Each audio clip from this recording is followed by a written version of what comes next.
आप देख रहे हैं आज की ताजा खबर। मैं हूं आपके साथ जसप्रीत कौर। दिल्ली बॉर्डर पर डटे किसानों के साथ चौथे दौर की बैठक आज दोपहर 12 बजे दिल्ली के विज्ञान भवन में होनी है। अब सभी की उम्मीदें इस बातचीत पर टिकी हुई हैं। आज होने वाली बैठक में 35 किसान संगठनों के प्रतिनिधि हिस्सा लेंगे। बैठक से पहले कृषि मंत्री नरेंद्र सिंह तोमर ने कहा कि आज की बैठक में किसानों की चिंताओं पर चर्चा कर उनका समाधान किया जाएगा। सरकार इसके लिए तैयार है। उन्होंने किसानों से कहा कि ये कानून किसानों के हित में है और अगर कोई दिक्कत है तो वो उनकी चिंताओं पर चर्चा करने को तैयार हैं। किसानों के साथ मंगलवार को हुई बातचीत में उठाए गए सवालों और आज होने वाली चौथे दौर की बैठक की रणनीति पर विचार करने के लिए कृषि मंत्री नरेंद्र सिंह तोमर और रेल मंत्री पीयूष गोयल ने गृह मंत्री अमित शाह से उनके आवास पर मुलाकात की। दरअसल क्या है कि जो भी विषय आएगा बैठक में, उस बैठक में विषय पर चर्चा होगी। कौन सी चीज कहाँ निराकृत की जा सकती है उसका कानून पक्ष देखा जाएगा। उसके बाद कोई निर्णय की दिशा तय होगी। गृह मंत्री अमित शाह से सुबह 9:30 बजे पंजाब के मुख्यमंत्री कैप्टन अमरिंदर सिंह की मुलाकात होगी। ये बैठक किसान संगठनों और केंद्र सरकार की बातचीत से पहले होगी। बताया जा रहा है कि दोनों के बीच किसान आंदोलन पर चर्चा होने वाली है। कृषि कानून के खिलाफ पंजाब के कई किसान संगठन दिल्ली हरियाणा बॉर्डर पर कई दिनों से डेरा डाले हुए हैं। दिल्ली नोएडा बॉर्डर पर डटे किसान संगठनों की वजह से पूरे दिन कई लोगों को ट्रैफिक जैम की परेशानी से दो चार होना पड़ा। हालांकि किसान आंदोलन का मुख्य केंद्र दिल्ली हरियाणा बॉर्डर है, जहां पंजाब से आए किसान डटे हुए हैं। लेकिन अब दिल्ली की यूपी से लगने वाली सीमाओं पर भी किसान पहुंचने लगे। दिल्ली नोएडा बॉर्डर पर डटे किसान संगठन वो हैं जो एक दिन पहले पश्चिमी उत्तर प्रदेश से वहां पहुंचे और वहां बुद्ध मूर्ति के पास पहुंचते ही उन्होंने अपने ट्रैक्टरों से सड़क को जाम कर दिया था। उस रास्ते के बंद होने के बाद जब अगली सुबह दिल्ली से नोएडा जाने वाले लोग अपने घरों से निकले तो कई घंटे जैम में फंसकर रह गए। जिन्हें जानकारी नहीं थी उन्होंने बुद्ध मूर्ति वाले रास्ते का रुख किया, लेकिन वहां मौजूद पुलिस ने लोगों को लौटा दिया। इसके बाद कई लोगों ने दिल्ली के अशोकनगर से नोएडा में दाखिल होने की कोशिश की, लेकिन वहां भी उनकी परेशानी कम नहीं हुई। स्थिति अब बिगड़ती जा रही है। ट्रैफिक जैम से लोगों को जूझना पड़ रहा है। अशोकनगर वाले रास्ते पर ट्रैफिक पुलिस के कई जवान भी मौजूद रहे, लेकिन गाड़ियों की भीड़ बढ़ने के साथ उनकी परेशानी भी बढ़ती चली गई। सुबह के वक्त ट्रैफिक कम होने से कुछ लोग तो फटाफट निकल गए, लेकिन दिन बढ़ने के साथ गाड़ियों का जमावड़ा भी बढ़ता चला गया। ड्यूटी पे इतना लेट पहुंचते हैं कि डेढ़ घंटा लेट पहुंचते हैं। अच्छा। दिल्ली नोएडा बॉर्डर बंद होने से नोएडा को दिल्ली से जोड़ने वाले डीएनडी फ्लाईवे पर भी गाड़ियों का बोझ बढ़ गया। जिस फ्लाईवे पर गाड़ियां हवा से बातें करती हैं, वहां भी सभी गाड़ियां रेंगती हुई नजर आईं।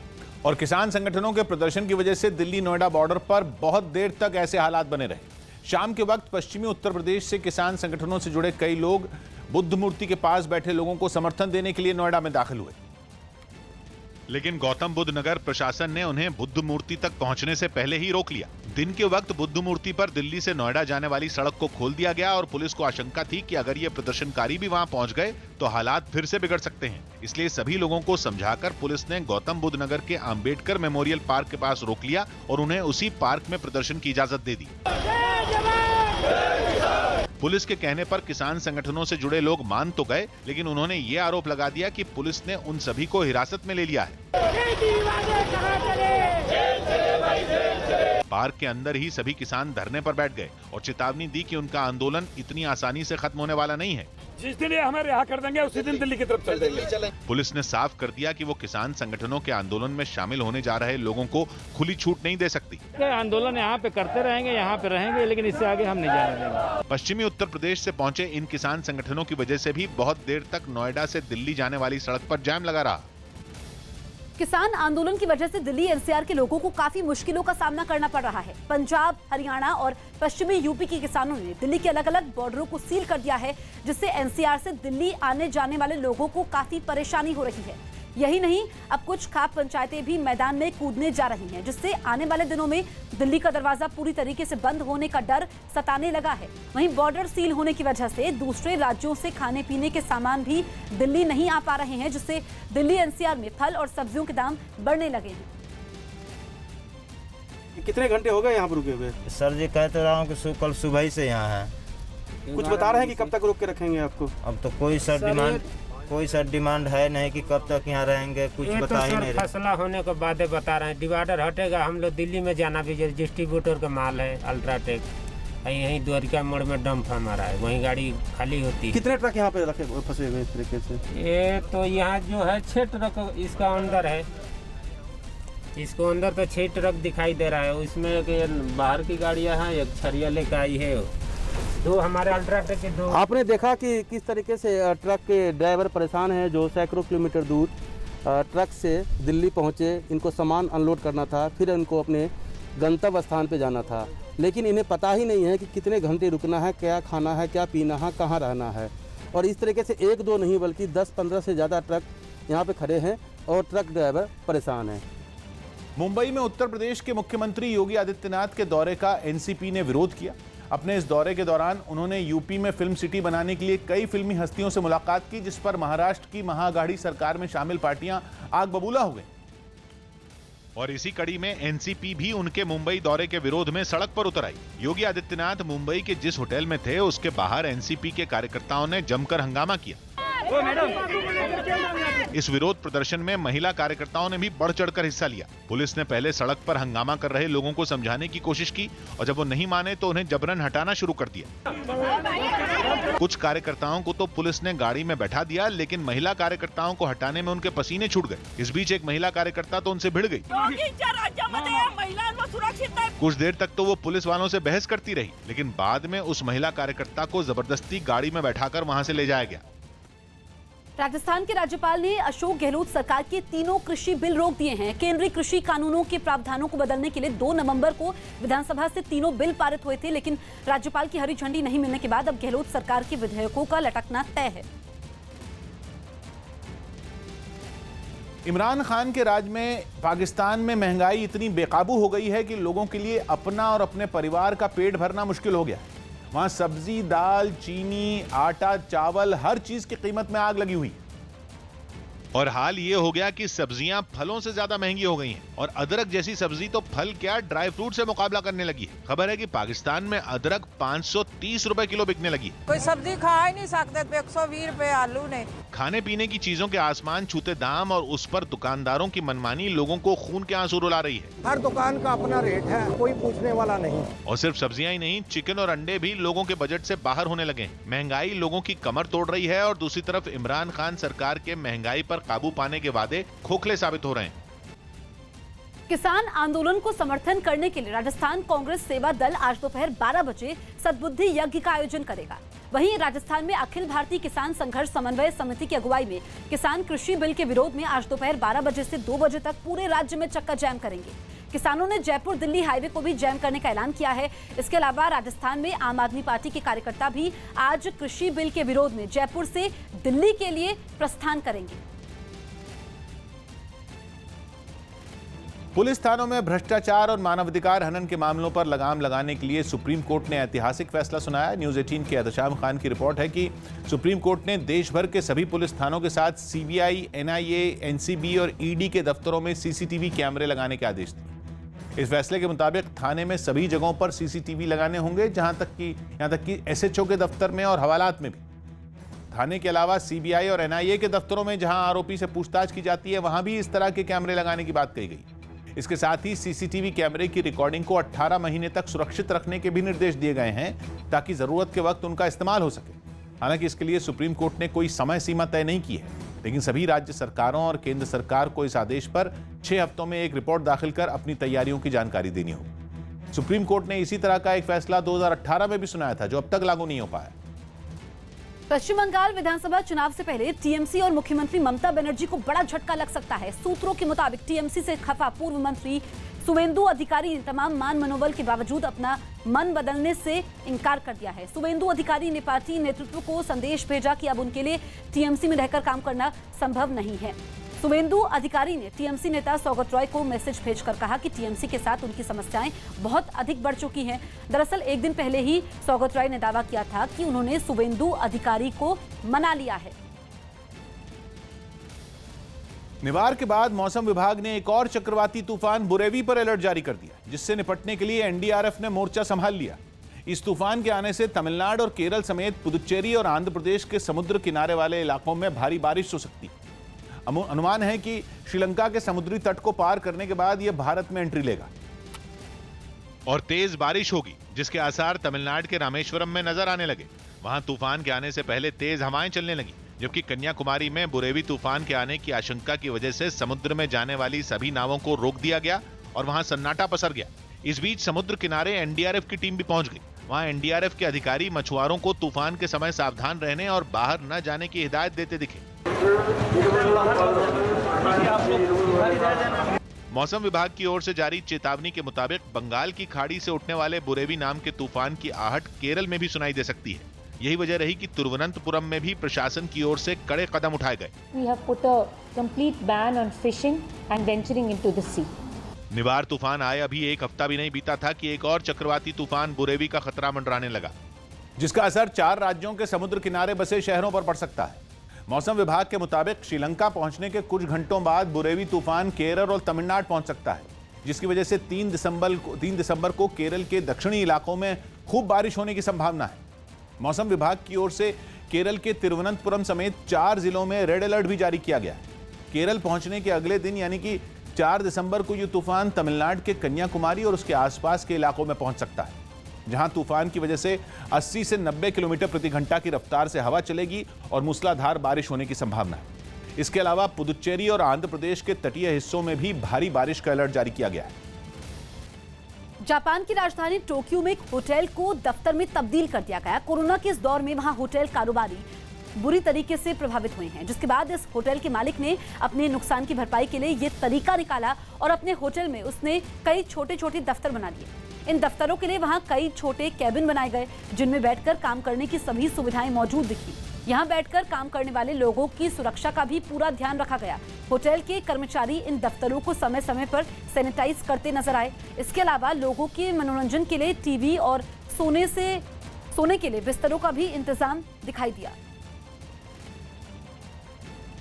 चंडीगढ़ में यूथ कांग्रेस के कार्यकर्ता हरियाणा के मुख्यमंत्री मनोहर लाल खट्टर के विरोध में सड़कों पर उतरे। कुछ दिन पहले कृषि कानूनों के विरोध में पंजाब के कई किसानों ने हरियाणा के रास्ते दिल्ली कूच किया था, जिन्हें रोकने के लिए हरियाणा पुलिस ने सख्ती दिखाई थी। यूथ कांग्रेस के कार्यकर्ताओं ने इसी के विरोध में प्रदर्शन किया और मुख्यमंत्री मनोहर लाल खट्टर के घर का घेराव करने की कोशिश करने लगे, जिसके बाद पुलिस ने उन्हें रोकने के लिए उन पर पानी की बौछार कर दी। यूथ कांग्रेस के कार्यकर्ताओं की बड़ी तादाद देखकर पुलिस ने यह कदम उठाया, क्योंकि ये लोग सड़क पर दौड़ते हुए मुख्यमंत्री आवास की ओर बढ़े, जिसके बाद पुलिस वाले भी उनके साथ दौड़ते नजर आए। कुछ लोगों को तो उन्होंने रास्ते में रोक भी लिया, लेकिन बाकी लोग आगे बढ़ते रहे। हालांकि प्रदर्शनकारी जब मुख्यमंत्री आवास के पास पहुंचे तो बैरिकेडिंग की वजह से वो आगे नहीं बढ़ पाए। यही नहीं, इन लोगों को तितर बितर करने के लिए पुलिस ने इन पर पानी की बौछार भी कर दी, जिसके बाद उन्हें पीछे हटना पड़ा। लेकिन थोड़ी ही देर बाद वो फिर आगे बढ़ने लगे। आखिरकार जब यूथ कांग्रेस के कार्यकर्ताओं ने प्रदर्शन खत्म नहीं किया तो पुलिस ने उन्हें हिरासत में ले लिया और अपनी गाड़ी में बैठाकर वहां से ले जाने लगी। इस दौरान ये लोग लगातार नारे लगाते रहे। उन्होंने किसान संगठनों के समर्थन में और मनोहर लाल खट्टर के विरोध में प्रदर्शन जारी रखने का ऐलान भी कर दिया। ये धरने ऐसे ही लगेंगे जब तक किसानों को इंसाफ नहीं मिलेगा। कुछ दिन पहले हरियाणा पुलिस ने पंजाब से दिल्ली की ओर जाने वाले किसानों को तितर बितर करने के लिए भी ऐसी ही कार्रवाई की थी और उन पर पानी की बौछार कर उन्हें रोकने की कोशिश की थी। यूरोप के देश क्रोएशिया में हुई भारी बर्फबारी की वजह से वहां कई इलाकों का संपर्क कट गया। इस बर्फबारी को वहां इस साल सर्दियों की पहली भारी बर्फबारी बताया गया, जिसने पहाड़ी इलाके गोर्स्की कोतर को पूरी तरह बर्फ की सफेद चादर से ढक दिया। सड़कों पर कई इंच बर्फ जमा हो गई, जिसकी वजह से छोटी गाड़ियों के लिए वहां से गुजरना मुश्किल हो गया। कई रास्ते और हाईवे तो बंद करने पड़ गए, जबकि कुछ को बर्फ हटाने के बाद किसी तरह गुजरने लायक बनाया गया। वहां से सामने आई तस्वीरों में एक आदमी अपने घर के सामने इकट्ठा बर्फ को हटाता दिखा, जबकि मकानों की छतें भी बर्फ की मोटी चादर से ढकी नजर आई।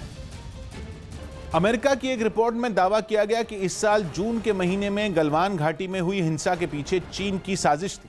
न्यूज़ 18 के नीरज कुमार की रिपोर्ट है कि अमेरिका के आयोग, जिसका नाम अमेरिका चीन आर्थिक एवं सुरक्षा समीक्षा आयोग है, उसकी रिपोर्ट में चीन की नापाक साजिश से जुड़ा यह दावा किया गया। रिपोर्ट के मुताबिक लद्दाख की गलवान घाटी में भारत और चीन के सैनिकों के बीच हुई हिंसक झड़प के पीछे चीन की सोची समझी चाल थी, क्योंकि कुछ हफ्ते पहले से ही इसकी तैयारी कर ली गई थी और चीन के रक्षा मंत्री ने जवानों से इस बारे में बात की थी, जिसके बाद चीन के सैनिकों ने रात के अंधेरे में भारतीय सैनिकों पर कायराना हमला किया था और 20 भारतीय सैनिक शहीद हो गए थे। रिपोर्ट में यह भी दावा किया गया कि गलवान हिंसा में पहले की सैटेलाइट तस्वीरों में घाटी में चीन को निर्माण कार्य कराते देखा गया। साथ ही वहां चीन के करीब 1000 सैनिक भी दिखाई दिए थे। झारखंड के देवघर में एक मरीज की मौत के बाद वहां हंगामा शुरू हो गया। उसके परिवार वालों ने मेडिकल स्टोर के कर्मचारी पर गलत इंजेक्शन देने का आरोप लगाया। मेडिकल स्टोर के सामने इकट्ठा होकर हंगामा करने लगे। गुस्साए लोगों ने मेडिकल स्टोर के सामने सड़क पर आगजनी शुरू कर दी। ट्रैफिक रोकने के लिए सड़क के बीचों बीच मोटरसाइकिलें खड़ी कर रास्ता बंद कर दिया गया। गुस्साए परिवार वाले मेडिकल स्टोर के अंदर घुस गए और वहां मौजूद कर्मचारियों को बाहर निकलने से रोक दिया। परिवार वालों ने बताया कि 21 साल की लड़की सरदर्द की दवा लेने वहां आई थी, लेकिन स्टोर के कर्मचारी ने उसे इंजेक्शन लगा दिया, जिसके बाद उसकी हालत बिगड़ गई। उल्टा सुइया दे दिया, कौन सुइया दे दिया उसका कोई, जो कि 10 मिनट के अंदर वो डेथ कर गए। हंगामे की जानकारी मिलते ही पुलिस भी वहां पहुंची और बुरी तरह भड़के लोगों को शांत करवाने की कोशिश शुरू की। पुलिस ने मेडिकल स्टोर के मालिक और इंजेक्शन लगाने वाले कर्मचारी के खिलाफ मामला दर्ज कर जांच शुरू करने का भी दावा किया। मध्य प्रदेश के भिंड से एक हैरान कर देने वाली तस्वीर सामने आई, जिसमें एक गाड़ी और मोटरसाइकिल में टक्कर के बाद जमकर हंगामा हो गया। बताया गया कि टक्कर होने से नाराज मोटरसाइकिल सवार ने अपने कुछ साथियों को वहां बुला लिया और बीच सड़क पर ही गाड़ी के ड्राइवर से मारपीट शुरू कर दी। हंगामे की वजह से आसपास से गुजर रहे लोगों की भीड़ वहां जुट गई, जबकि सबके सामने ये दोनों गुट एक दूसरे पर लात घूंसे बरसाते दिखे। हैरानी तो तब हुई जब पुलिस वालों के सामने भी ये लोग नहीं रुके और हंगामा करते रहे। वहां पहुंची पुलिस ने इन लोगों को पकड़कर एक दूसरे से अलग करने की कोशिश की, लेकिन टक्कर से नाराज लोगों ने पुलिस का भी लिहाज नहीं किया और हाथापाई करते रहे। काफी देर की कोशिश के बाद पुलिस वाले हंगामा कर रहे लोगों को शांत कर पाए। कोरोना नियम तोड़ने के आरोप में बीजेपी नेता गिरफ्तार।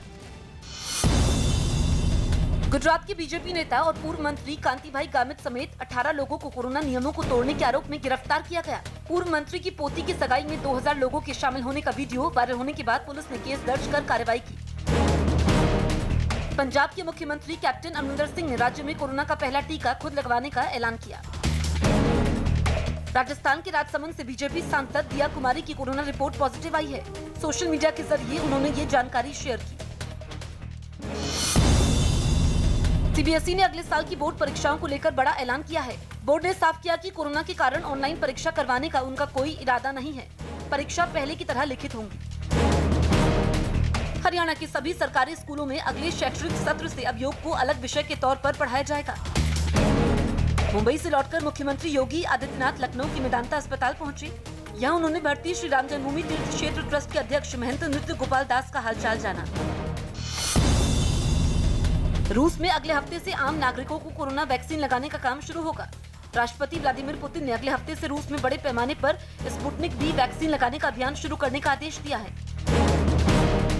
ब्रिटेन सरकार ने दवा कंपनी फाइजर की कोरोना वैक्सीन को मंजूरी दे दी है। हालांकि इसके बाद ब्रिटेन के पीएम बोरिस जॉनसन ने लोगों को अति उत्साह से बचने की सलाह देते हुए कहा कि इसमें कई चुनौतियां हैं। साथ ही उन्होंने लोगों से कोरोना पर लापरवाही न बरतने की अपील की। ब्रिटेन में लॉकडाउन में छूट मिलने के बाद दुकानें खोल दी गई, जिसके बाद लोग खरीदारी करने पहुंचे।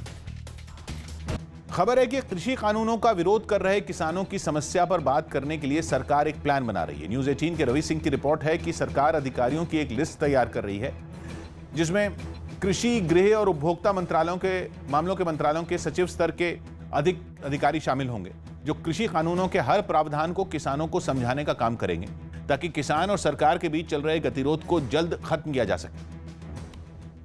किसानों को कहीं भी आपत्ति है तो सरकार उनको सुनने के लिए, उस पर विमर्श करने के लिए, उसका निराकरण करने के लिए पूरी तरह तैयार है। ऑस्ट्रेलिया के सिडनी से एक चौंकाने वाला वीडियो सामने आया। वहां बिजली गिरने की वजह से एक चर्च की मीनार में आग लग गई। सिडनी का यह चर्च करीब 150 साल पुराना है, जिसकी मीनार से आग की लपटें उठती नजर आई। बताया गया कि चर्च के इस ऊपरी हिस्से पर बिजली गिरी, जिसके बाद वहां आग लग गई। जानकारी मिलते ही दमकल के कर्मचारी भी वहां पहुंच गए, लेकिन इस घटना से वो भी हैरान रह गए। हालात देख आसपास के इलाके को घेर लिया गया और लोगों की वहां से गुजरने पर रोक लगा दी गई। हालांकि बाद में किसी तरह आग को बुझा लिया गया, लेकिन इससे इस पुरानी इमारत के ढांचे को काफी नुकसान पहुंचा। बिहार के सुपौल से एक डरा देने वाला वीडियो सामने आया, जिसमें आग ने एक बाजार की कई दुकानों को जलाकर राख कर दिया। बताया गया कि अलाव से निकली चिंगारी की वजह से यह आग लगी और उसने थोड़ी ही देर में कई दुकानों को अपनी चपेट में ले लिया। हालात ये हो गए कि उस बाजार की कोई दुकान ऐसी नहीं बची जो आग की लपटों से न घिरी हो। धधकती दुकानों से उठती लपटों ने लोगों को दहशत से भर दिया। लपटों में नरमी आई तो उससे निकलने वाला धुएं का गुबार चारों तरफ फैल गया। हादसे के वक्त वहां कई लोग पहुंचे, लेकिन सब बेबस नजर आए। लगभग 25 से 30 लाख रुपए का नुकसान है। इस घटना के बाद का भी एक वीडियो सामने आया जिसमें आग में जली चीजें बिखरी हुई दिखाई दी। कैरेबियाई देश डोमिनिकन रिपब्लिक में कुछ पर्यटक कोरोना के खतरे को नजरअंदाज करते हुए मौज मस्ती के लिए समंदर तट पर पहुंच गए। करीब 1 करोड़ की आबादी वाले इस देश में अब तक 1.5 लाख लोगों को कोरोना की बीमारी हो चुकी है, जबकि 2000 से ज्यादा लोग अब तक इससे अपनी जान गंवा चुके हैं। इस खतरे के बावजूद वहां के पुंता काना शहर में पर्यटकों का जुटना शुरू हो गया। वो समंदर किनारे पहुंचकर परिवार के साथ मौज मस्ती करते दिखाई दिए। कई दिनों बाद लोगों ने समंदर में नहाने का मजा लिया। साथ ही वहां बने रिजॉर्ट्स के बाहर बैठकर वो खाने पीने का स्वाद लेते हुए नजर आए। वहां पहुंचे कुछ लोगों ने नाच गाकर इस पल का भरपूर आनंद लिया। विराट ने सचिन का एक और रिकॉर्ड तोड़ दिया। विराट कोहली ने सचिन तेंदुलकर का एक और रिकॉर्ड तोड़ दिया। ऑस्ट्रेलिया के खिलाफ तीसरे वनडे मैच के दौरान विराट कोहली ने अपने 12,000 रन पूरे कर लिए। इसी के साथ वो वनडे में सबसे तेज 12,000 रन बनाने वाले पहले बल्लेबाज बन गए। कोहली ने 242 मैचों में ये कारनामा किया, जबकि इससे पहले सचिन तेंदुलकर ने ये रिकॉर्ड 300 मैचों में बनाया था। किसान आंदोलन की वजह से दिल्ली की आजादपुर मंडी में सब्जियों के दामों पर असर पड़ा। सड़क जाम होने से हरियाणा और पंजाब से आने वाली सब्जियों के साथ ही वहां के ग्राहक भी मंडी नहीं पहुंच पाए, जिसकी वजह से पंजाब से आने वाली सब्जियों के दाम बढ़ गए, जबकि दूसरे राज्यों से आने वाली सब्जियों के दामों में गिरावट दर्ज की गई। आलू बिक रहा है 1500 से लेकर 2000 तक। पहले तो 12-1300। अच्छा, क्विंटल। हाँ, क्विंटल। फसल लेकर मंडी पहुंचे किसान भी ग्राहक नहीं होने और सब्जियां नहीं बिकने से परेशान दिखे। हालात खराब है, जब माल नहीं बिक रहा। उत्तर प्रदेश और उत्तराखंड समेत कई राज्यों के बाद ओडिशा ने भी कोरोना टेस्ट की कीमत घटा दी। वहां अब लोग सिर्फ 400 रुपए में अपना RT-PCR टेस्ट करवा सकते हैं, जो कि देश में सबसे कम रेट है। बैंक धोखाधड़ी के आरोपी नीरव मोदी को भारत भेजने पर आखिरी फैसला अगले महीने जनवरी तक हो जाएगा। इस मामले में लंदन की अदालत में 7 और 8 जनवरी को आखिरी सुनवाई होगी। राजौरी में पाकिस्तान की गोलाबारी में एक दिन पहले शहीद हुए BSF के सब इंस्पेक्टर को जम्मू में श्रद्धांजलि दी गई। अमेरिका के बॉस्टन से एक हैरान करने वाली तस्वीर सामने आई, जिसमें कुछ दमकल कर्मी अपनी जान पर खेलते हुए एक बच्चे की जिंदगी बचाते दिखाई दिए। वहां आग की वजह से एक महिला अपने 2 बच्चों समेत इमारत के अंदर फंस गई थी और तीसरी मंजिल पर फंसे इस परिवार के पास वहां से निकलने का कोई रास्ता नहीं बचा था। तीनों की जान मुसीबत में देख दमकल कर्मियों ने उन्हें खिड़की के रास्ते बाहर निकालने का फैसला लिया। इसके लिए दमकल की गाड़ी में लगी बड़ी सी सीढ़ी को तीसरी मंजिल तक पहुँचाया गया और फिर खिड़की का कांच तोड़कर बचाव अभियान शुरू किया गया। There's a lot of heavy smoke. There's still heavy fire on the first floor, so that was their only escape route. सामने आए वीडियो में 2 दमकल कर्मी एक छोटे बच्चे को गोद में लेकर सीढ़ी के जरिए नीचे उतरते दिखे। आग उस बहुमंजिला की पहली मंजिल पर लगी थी, लेकिन धीरे धीरे वो ऊपर की तरफ बढ़ने लगी। यही नहीं, आग से निकलने वाला धुआं भी उस परिवार के घर में भरने लगा। ऐसे में अगर दमकल की गाड़ियों को वहाँ पहुँचने में थोड़ी भी देर हुई होती तो इस परिवार को बचाना मुश्किल हो जाता। फिलीपींस से रोंगटे खड़े कर देने वाला एक वीडियो सामने आया, जिसमें एक आदमी तूफान के बीच बिजली की तारों पर नंगे पैर चलता दिखाई दिया। ऐसा उसने इसलिए किया क्योंकि उसके घर में खाना नहीं था और अपने परिवार की भूख मिटाने के लिए उसने अपनी जिंदगी दांव पर लगाई, जिसे देखकर सबके होश उड़ गए, क्योंकि अपने पड़ोसी के घर से खाना लाने के लिए उसे बिजली के तारों पर चलना पड़ा। उसने ऐसा इसलिए किया क्योंकि इलाके में आए तूफान और भारी बारिश की वजह से सड़क पर 15 फीट से भी ज्यादा पानी भरा था। इसके अलावा पानी के तेज बहाव में बह जाने का भी उसे खतरा था। लिहाजा उसने बारिश के बीच बिजली के तारों के सहारे अपने सामने वाले घर में जाने का फैसला किया, लेकिन ये बेहद खतरनाक था। फिलीपींस के मैरिकीना शहर से आई इस तस्वीर में साफ दिखा कि कई बार तो उसके कदम उन तारों पर चलने के दौरान लड़खड़ा गए और वो गिरते गिरते बचा। इसके बाद वो और संभल कर चलने लगा। धीरे धीरे चलते हुए आखिरकार वो अपने पड़ोसी के घर खाना लाने के लिए पहुंच गया। हालांकि तूफान की वजह से पूरे इलाके में बिजली गुल थी, इसलिए उसे करंट लगने का कोई खतरा नहीं था। यूपी के महोबा में बोरवेल में गिरे 4 साल के बच्चे को 16 घंटे के बाद भी नहीं निकाला जा सका है। बच्चे को बचाने के लिए एनडीआरएफ और एसडीआरएफ की टीम मौके पर मौजूद है और जमीन खोदने वाली 2 मशीनों की मदद से बोरवेल के आसपास की खुदाई भी जारी है। रात में भी प्रशासन ने बच्चे को बचाने की कोशिश जारी रखी। दरअसल 4 साल का ये बच्चा कल घर के पास अपने ही खेत में खेलते वक्त बोरवेल में गिर गया था। क्या लगता है आपको, क्या होना चाहिए, क्या कहाँ कमी हो गई प्रशासन की? कलेक्टर साहब की पूरी कमी है इसमें। एक तो कलेक्टर साहब को 2 बजे जानकारी हुई, 4-4:30 बजे उपस्थित हुए और मशीन ट्राला की बहाना बना रहे कि ट्राला नहीं मिला, इसलिए एलएनटी नहीं आ पाई। तो पूरी कमी कलेक्टर साहब की है। कहीं ना कहीं जिला प्रशासन की और सबसे बड़ी कमी जिला कलेक्टर की मान रहे हैं ग्रामीण। उनका ये साफ तौर पर कहना है अगर प्रशासन मुस्तैद होता, सही समय पे आता तो निश्चित तौर पर इस ऑपरेशन को अभी तक पूर्ण किया जा सकता था। जो बच्चा है वो करीब 25 फीट की गहराई पे है। अभी तक हम लोग करीब 20 फीट की गहराई तक हम लोगों ने खुदाई कर ली है। एनडीआरएफ और एसडीआरएफ की टीमें भी निकल गई हैं अपनी अपनी जगहों से और 2-3 घंटे के अंदर यहाँ पे उपस्थित हो जाएगी। जो उनकी स्पेशलाइज्ड टीमें हैं, उनके एक्सपर्ट्स हैं जो इस काम में रेस्क्यू ऑपरेशन के लिए एक्सपर्ट्स होते हैं, उनसे भी लगातार बात की जा रही है। फ़ोटो ऑडियो कॉल किया जा रहा है, वीडियो कॉल किया जा रहा है, उनको पूरा सिचुएशन दिखाया जा रहा है, उनसे भी फीडबैक लिया जा रहा है।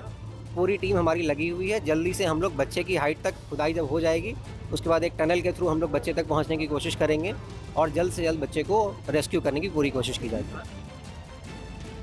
हमारा नाती था तो मतलब अमरूद का पेड़ लगा था वहाँ पर, तो वहीं मतलब अमरूद खाने के लिए गया था। वहाँ एक बोर था, उस पर चीप रखी थी, उसी चीप जाने किसी प्रकार से मतलब अलग हो गई, तो बच्चा ने नहीं देखा, उस पर पन्नी लगी थी। पन्नी की जगह हो निकलो बस मतलब बोर में चला गया। बिहार के आरा में एक बच्ची की मौत के बाद कुछ लोगों ने मुआवजे की मांग करते हुए हंगामा किया। सड़क हादसे में घायल हुई इस बच्ची की इलाज के दौरान मौत हो गई, जिसके बाद लोगों का गुस्सा भड़क गया और उन्होंने शव को सड़क पर रखकर हंगामा शुरू कर दिया। प्रदर्शन के दौरान लोगों ने आग लगाकर सड़क को जाम कर दिया। सामने आई एक तस्वीर में कुछ महिलाएं सड़क पर रखे शव के पास बैठकर रोती हुई दिखाई दी। मौत से गुस्साए लोगों का ये प्रदर्शन काफी देर तक चलता रहा, जिससे वहां काफी भीड़ इकट्ठा हो गई। हालात न बिगड़े इसके लिए प्रदर्शन वाली जगह पर कई पुलिस वाले भी तैनात कर दिए गए। जम्मू कश्मीर के पुंछ में बर्फबारी की वजह से पिछले कई दिनों से बंद मुगल रोड खोल दी गई। ये रास्ता बंद होने से फल और सब्जियों के कई ट्रक वहां फंसे हुए थे। पिछले हफ्ते हुई भारी बर्फबारी की वजह से इस अहम सड़क में भी कई इंच बर्फ जमा हो गई थी, जिसकी वजह से इसे बंद करना पड़ा।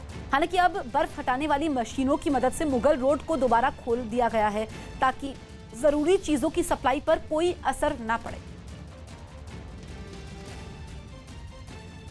मुंबई के कुर्ला रेलवे स्टेशन से हैरान कर देने वाला एक वीडियो सामने आया, जिसमें स्टेशन के ब्रिज पर नकाबपोश बदमाश ने सरेआम एक आदमी पर चाकू से हमला कर दिया। हालांकि किस वजह से बदमाश ने उस आदमी पर कई वार किए ये पता नहीं चल पाया, लेकिन वहां लगे सीसीटीवी कैमरे में जो तस्वीरें कैद हुई उनमें साफ दिखा कि ब्रिज से गुजर रहे इस आदमी को पीछे से बदमाश ने दबोच लिया। इससे पहले कि वो कुछ समझ पाता, बदमाश लगातार उस पर चाकू से वार करने लगा। इतने के बावजूद उस आदमी ने खुद को बचाने की काफी कोशिश की। वो हमले से बचने के लिए अपने पैरों को पीछे की तरफ खींचता रहा, जबकि इस दौरान वहां से गुजर रहे किसी भी शख्स ने उसे बचाने की कोशिश नहीं की। आरोपी उस आदमी पर कई वार करके वहां से भाग निकला। पुलिस उसकी इंक्वायरी कर रही है।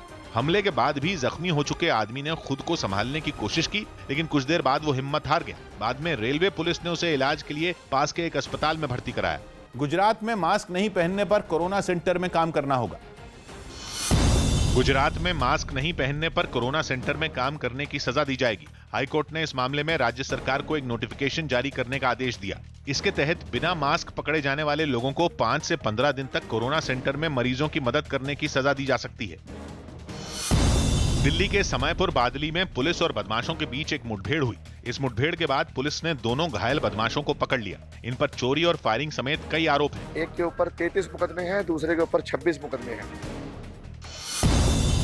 जयपुर में कांग्रेस के छात्र संगठन एनएसयूआई ने कृषि कानूनों के विरोध में बीजेपी सांसदों का घेराव किया। इसी कड़ी में एनएसयूआई के कार्यकर्ता बीजेपी सांसद रामचरण बोहरा के घर के बाहर बैनर और पोस्टर लेकर धरने पर बैठ गए। एनएसयूआई के कार्यकर्ता यहाँ पर बैठे हुए हैं, मांग कर रहे हैं तीनों बिल को वापस लेने की। प्रदर्शन कर रहे लोगों ने केंद्र सरकार पर किसानों की अनदेखी का आरोप लगाया और फौरन कृषि कानूनों को वापस लेने की मांग की। देश का अन्नदाता आज सड़कों पर बैठा है और केंद्र की असंवेदनशील सरकार उसका मजाक बना रही है।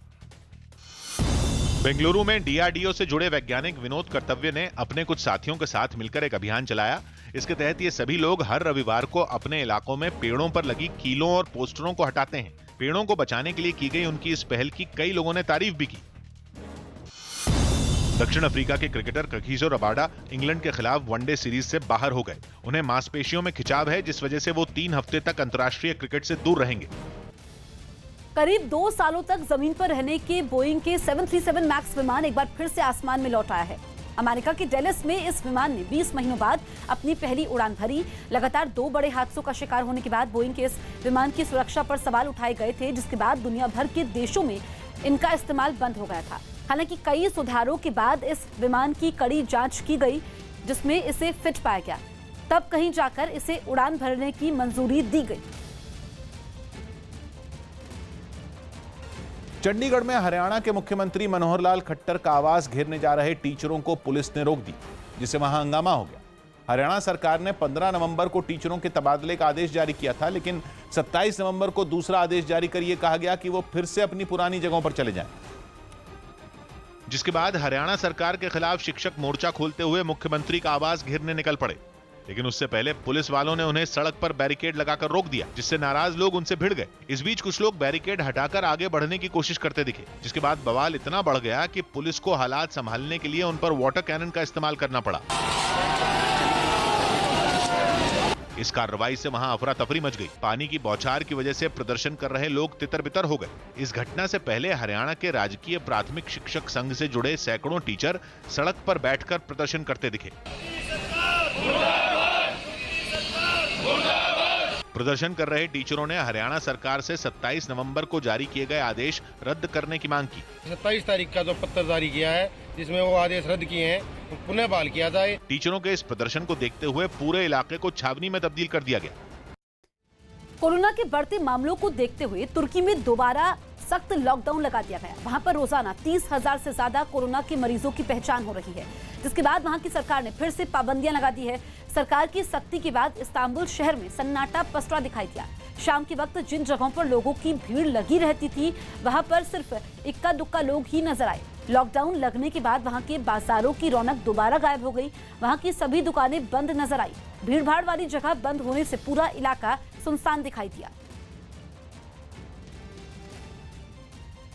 पाकिस्तान पीपल्स पार्टी के अध्यक्ष बिलावल भुट्टो की छवि खराब करने के लिए वहां की खुफिया एजेंसी आईएसआई ने एक हनी ट्रैप प्लान बनाया है।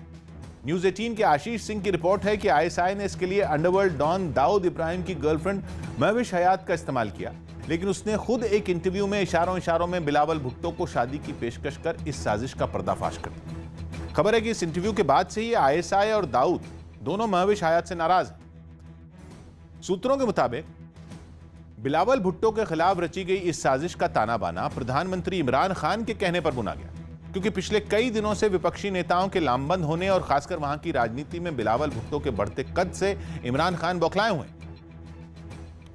आईएसआई के कहने पर दाऊद इब्राहिम को इमरान सरकार की कुर्सी को संभालने का जिम्मा दिया गया है।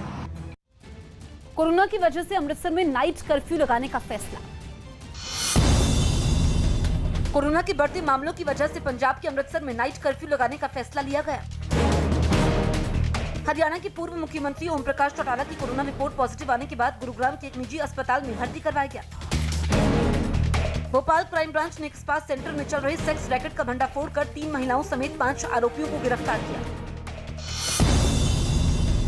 यूपी की मेरठ पुलिस ने 50,000 के एक इनामी बदमाश को गिरफ्तार किया। साथ ही पुलिस ने उसके पास से लूटे गए जेवर और दूसरे सामान बरामद किए। झारखंड के धनबाद में स्टेशन परिसर से एक रेलवे कर्मचारी की बाइक चोरी सीसीटीवी में रिकॉर्ड हो गई। छत्तीसगढ़ की बस्तर पुलिस ने एटीएम से पैसे चुराने के आरोप में 2 लोगों को गिरफ्तार किया। पुलिस के मुताबिक आरोपी एटीएम हैक कर पैसे निकालते थे। बिहार के अरवल जिले में नहर में गाड़ी पलटने से 4 लोगों की मौत हो गई। ये लोग एक शादी समारोह में जा रहे थे। बिहार की बेतिया में चलते ट्रक पर एक हाई टेंशन तार के टूटकर गिरने से ट्रक में मौजूद एक मजदूर की मौत हो गई, जबकि ट्रक का ड्राइवर गंभीर रूप से झुलस गया। सेना ने श्रीनगर में युवाओं के लिए शेरे कश्मीर नाम से एक बॉडी बिल्डिंग कंपटीशन का आयोजन किया। बड़ी संख्या में युवाओं ने इसमें हिस्सा लिया। राजस्थान के चुरू से एक दहलाने वाला वीडियो सामने आया। वहां अपहरण के इरादे से आए कुछ बदमाशों ने एक लड़के की जमकर पिटाई की। बताया गया कि लड़के का हमलावरों के साथ पुराना विवाद था। ऐसे में अकेला पाकर बदमाशों ने उसे पीटना शुरू कर दिया।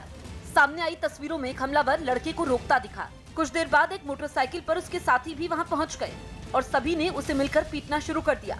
इस बीच वो जान बचाने की गुहार लगाता रहा, लेकिन हमलावरों ने उसे बेरहमी से पीटना जारी रखा। इस बीच वहां काफी लोग भी इकट्ठा हो गए, लेकिन किसी ने भी उसे बचाने की हिम्मत नहीं की। यही नहीं, हमलावरों ने लड़के को जबरन मोटरसाइकिल पर बिठाने की भी कोशिश की। हालांकि नाकाम होने पर वो उसे वहीं छोड़कर फरार हो गए। लड़के के मुताबिक ये घटना कई दिन पुरानी है, लेकिन शिकायत करने के बावजूद पुलिस ने कोई कार्रवाई नहीं की। उस मारपीट करने लगे और गालियां देने लगे। वो बोल रहे थे चलो इसको मारेंगे, जान से मारेंगे। हालांकि घटना का वीडियो वायरल होने के बाद पुलिस भी हरकत में आई और आरोपियों को जल्द से जल्द पकड़ने का दावा किया। अमेरिका में क्रिसमस से करीब 1 महीना पहले ही व्हाइट हाउस जश्न में डूब गया। अभी से ही पूरे व्हाइट हाउस को सजा दिया गया है। खुद राष्ट्रपति डोनाल्ड ट्रंप की पत्नी और अमेरिका की फर्स्ट लेडी मेलानिया ट्रंप ने व्हाइट हाउस की सजावट का एक वीडियो सोशल मीडिया पर शेयर किया, जिसमें व्हाइट हाउस का कोना कोना क्रिसमस के रंग में रंगा नजर आया। इतनी खूबसूरत सजावट को मेलानिया ट्रंप भी निहारती दिखी। जहां जहां नजर गई वहीं अलग अलग तरह से सजे क्रिसमस ट्री व्हाइट हाउस की खूबसूरती में चार चांद लगाते दिखे। इस शानदार सजावट के लिए लगभग 125 लोगों ने दिन रात एक कर दिया। बताया गया कि पूरे व्हाइट हाउस में 62 क्रिसमस ट्री लगाए गए। साथ ही 1200 फीट से लंबी फूलों की माला और 3200 से ज्यादा लाइटों की लड़ियां भी इस्तेमाल की गई। और सिर्फ इतना ही नहीं, सजावट के साथ संगीत ने भी व्हाइट हाउस का समा बांध दिया। एक ऑर्केस्ट्रा वहां परफॉर्म करता नजर आया।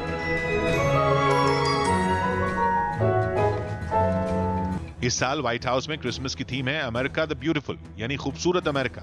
और बिल्कुल इस थीम के मुताबिक व्हाइट हाउस की सजावट में अमेरिका की खूबसूरती को दिखाने की कोशिश की गई। वैसे तो हर साल ही क्रिसमस पर व्हाइट हाउस की रौनक देखने लायक होती है, लेकिन इस बार जो चीज खास है वो है एक कमरा। इस कमरे को क्रिसमस पर कोरोना योद्धाओं का शुक्रिया अदा करने के लिए सजाया गया है। वहीं 18.5 फीट ऊंचे क्रिसमस ट्री को खूबसूरत बनाने के लिए इस पर छात्रों की तरफ से भेजी गई चीजें लगाई गई हैं। कृषि कानूनों पर अरविंद केजरीवाल और कैप्टन अमरिंदर सिंह भिड़ गए। कृषि कानूनों के बहाने दिल्ली के मुख्यमंत्री अरविंद केजरीवाल ने पंजाब के मुख्यमंत्री कैप्टन अमरिंदर सिंह को घेर लिया। उन्होंने आरोप लगाया कि कृषि कानूनों में बदलाव के लिए बनाई गई कमेटी में रहते अमरिंदर सिंह ने नए कानून बनाने का विरोध नहीं किया था। केंद्र सरकार ने ये तीनों काले कानून बनाने के लिए कमेटी बनाई थी। उस कमेटी में कैप्टन साहब थे। एक दिन पहले बयान जारी कर अमरिंदर सिंह ने अरविंद केजरीवाल पर कृषि कानूनों का विरोध करने के बजाय इसको दिल्ली में लागू करने की नोटिफिकेशन जारी करने का आरोप लगाया था। लिहाजा केजरीवाल ने जब कैप्टन पर हमला बोला तो कांग्रेस ने उन पर किसानों को गुमराह करने का आरोप लगा दिया। सबसे पहले दिल्ली की गवर्नमेंट ने ये केजरीवाल साहब ने नोटिफिकेशन जारी किया है। कोलकाता में भी कोरोना वैक्सीन के ट्रायल का तीसरा चरण शुरू हो गया। इस ट्रायल में पश्चिम बंगाल के शहरी विकास मंत्री फिरहाद हाकिम भी शामिल हुए और उन्हें इस वैक्सीन का टीका लगाया गया। मैं चाहता हूं कि उन लोगों का ट्रायल सक्सेसफुल हो और जल्दी से जल्दी ये वैक्सीन निकले।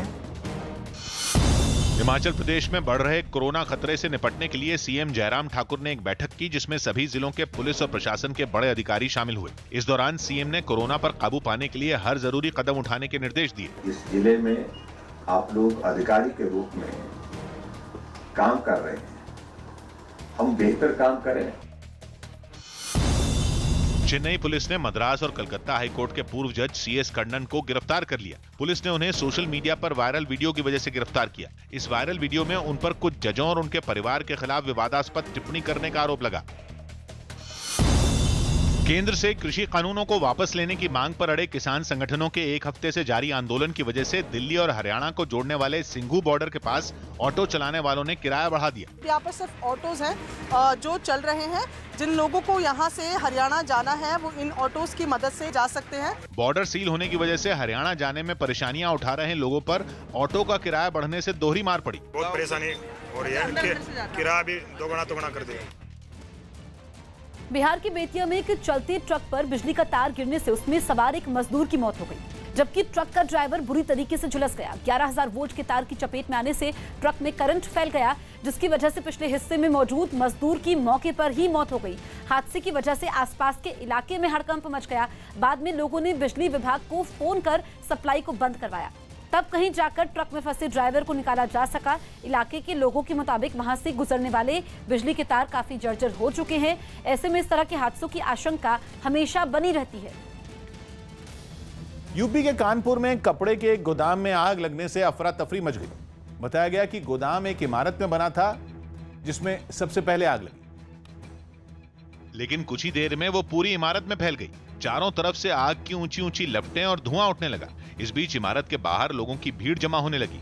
गोदाम के कुछ कर्मचारी भी वहां मौजूद दिखे, जिन्होंने नुकसान कम करने के लिए जल्दी जल्दी गोदाम से थोड़ा बहुत सामान बाहर निकाला, लेकिन किसी को समझ नहीं आया कि आग कैसे बुझाई जाए। इस हादसे में सभी लोग सुरक्षित रहे।